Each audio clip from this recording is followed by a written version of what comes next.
రాహుల్ గాంధీ కేరళంలో నిన్న పర్యటిస్తూ ఒక సభ ముగింపు దశకి వెళ్ళాడు. అక్కడ తిరువనంతపురంలో మాట్లాడుతూ నరేంద్ర మోదీ చేతిలోనే కేరళ ఉంది, ఎందుకంటే పినరన్ విజయన్ కేరళ అమ్మేశాడు నరేంద్ర మోదీకి, ఆయనకి దాసోహం అయిపోయాడు కాబట్టి పినరన్ విజయన్ మీద సిబిఐ కానీ ఈడీ కానీ దాడులు చేయడం లేదు అన్న విధంగా మాట్లాడాడు.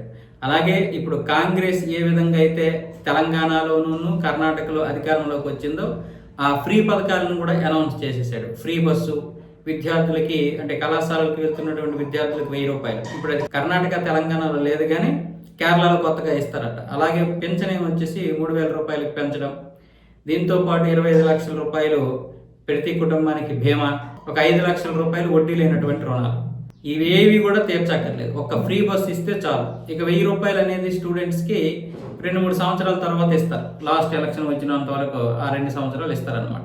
ఈ మొదటి 3 సంవత్సరాలు ఇవ్వరు, ఎందుకంటే అది ఎలాగోలా ఇవ్వచ్చు. మిగతా ఏవి కూడా 25 లక్షల రూపాయలు బీమా అంటున్నారు, తీరా చూస్తే అక్కడ ఎవరూ ఇవ్వడం లేదు.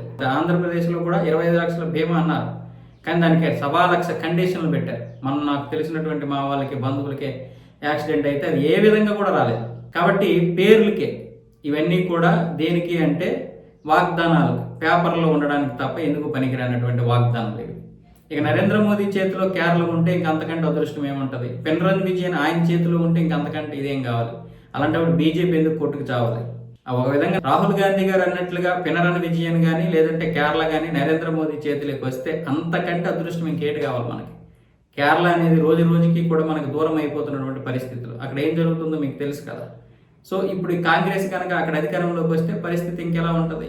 బీజేపీ అక్కడ ఎలాగో అధికారం ఇప్పటిలో వచ్చినా రావచ్చు, రాకపోవచ్చు. కానీ కాంగ్రెస్ కంటే పినరన్ విజయన్ పార్టీ 1000 రెట్లు బెటర్. ఎందుకంటే అక్కడ కనీసం ఎంతో కొంత, అంటే నీకు మతమార్పిడి అయితే ఉండొచ్చు కానీ ఇంత దారుణం అయితే ఉండదు. కాంగ్రెస్ వచ్చిందంటే ఇక మొత్తం రెచ్చిపోతారు వాళ్ళు. ఎంత దారుణం చేస్తారంటే బలవంత మత మార్పిడులు జరుగుతాయి. ఇక కేరళని కాపాడడం కష్టమే.